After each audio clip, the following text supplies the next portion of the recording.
istri yang masih terikat perkawinan dengan si suami tadi dimasukkan sebagai termohon,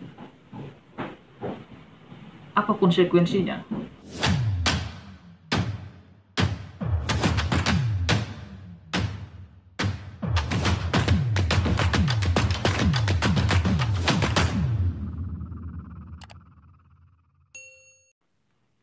Assalamualaikum warahmatullahi wabarakatuh. Salam sejahtera untuk kita semua, sahabat ruang advokasi yang kami hormati. Di video kali ini kami hendak membahas terkait dengan isbat nikah.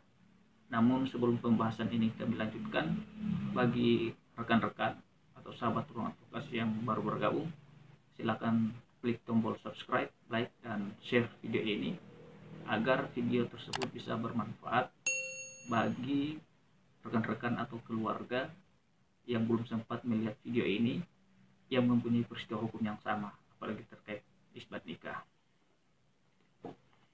Baik, kami langsung saja.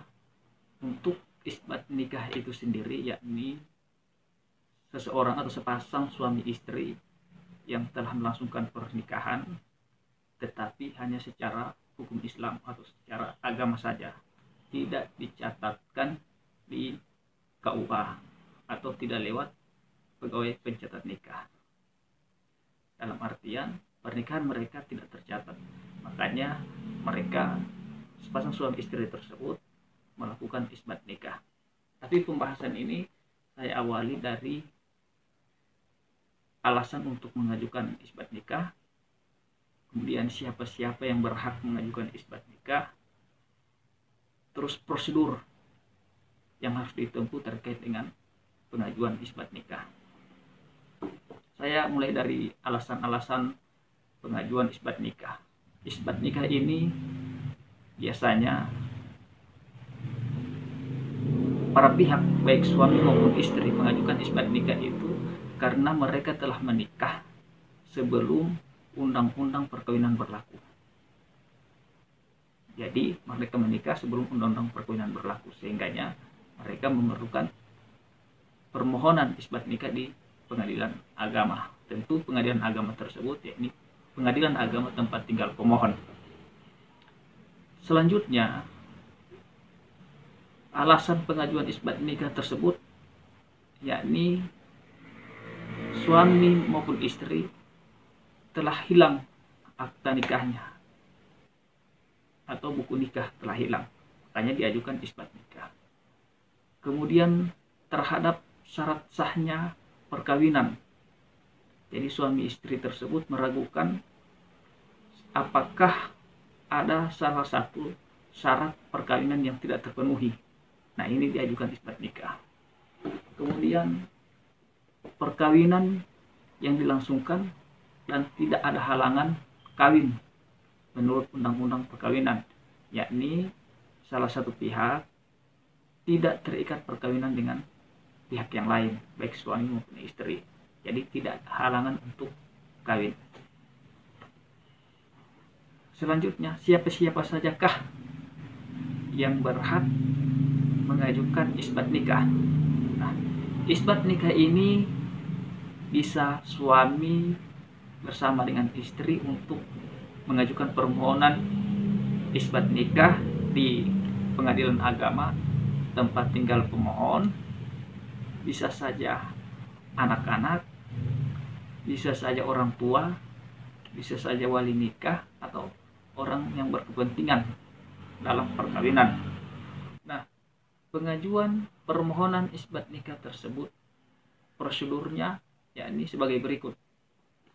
Prosedur untuk pengajuan permohonan isbat nikah oleh suami dan istri. Permohonan tersebut akan melahirkan sebuah penetapan dari pengadilan agama. Ketika permohonan tersebut tidak dikabulkan, maka upaya hukum yang dapat ditempuh oleh suami dan istri yakni upaya hukum kasasi. Yang kedua, permohonan isbat nikah ini diajukan oleh salah satu pihak, yakni bisa saja istri atau suami. Namun permohonan isbat nikah tersebut tentu berbeda dengan permohonan isbat nikah yang telah kami sampaikan di awal tadi, yakni permohonan isbat nikah yang kedua ini apabila permohonan tersebut diajukan oleh istri, maka suami menjadi termohon.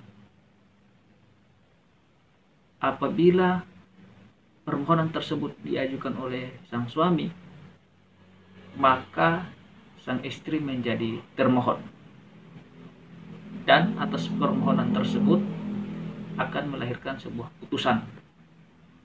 Tentu upaya hukum yang dapat dilakukan ketika putusan tersebut, ketika permohonan tersebut tidak dikabulkan, maka upaya hukum terhadap putusan yakni banding dan kasasi. Selanjutnya yang terakhir, yang ketiga, ketika diketahuinya si suami masih punya ikatan pernikahan dengan pihak lain, dalam hal sang istri mengajukan permohonan, maka harus menarik istri pertama dari suami tersebut sebagai pihak, yakni termohon. Apabila itu tidak dilakukan, maka permohonan tersebut menjadi tidak akan diterima. Kami pikir ini yang dapat kami sampaikan. Namun dari pembahasan tadi kami dapat simpulkan bahwa untuk mendapatkan penetapan atau pengesahan perkawinan dari pengadilan agama, yakni sesuai dengan prosedur-prosedur yang kami telah sampaikan, yakni adanya permohonan dulu, terus siapa-siapa yang berhak untuk mengajukan permohonan isbat nikah, terus dengan prosedur isbat nikah ada 3 hal yang telah kami sampaikan tadi, yakni pengajuan oleh bersama-sama dengan suami dan istri. Kemudian yang kedua, bisa jadi pengajuan permohonan dilakukan oleh salah satu pihak, baik istri maupun suami. Kemudian yang terakhir, pengajuan permohonan oleh sang istri, kemudian diketahui bahwa sang suami masih terikat perkawinan dengan pihak lain, maka ditarik pihak lain sebagai termohon. Saya pikir sekian dulu pembahasan hari ini. Semoga bermanfaat. Assalamualaikum warahmatullahi wabarakatuh.